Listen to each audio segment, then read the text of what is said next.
Hello. हाँ, कहाँ जा रहे हो? कॉलेज जा रहा हूँ।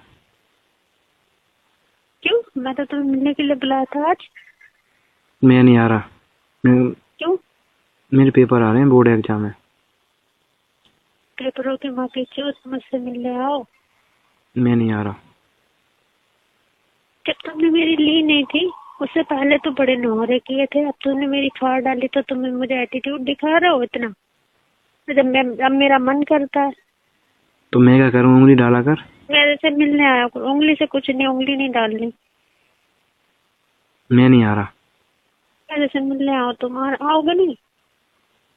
हाँ ठीक है, आ जाऊंगा। मैं कॉलेज में भी नहीं छोड़ूंगी। आगे मैं कॉलेज आ जाऊंगी, बता रही हूँ। चल ठीक है, आ जाऊंगा मैं।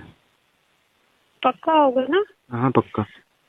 बाबू बहुत मन कर रहा, आ जाना, ठीक है? ठीक है।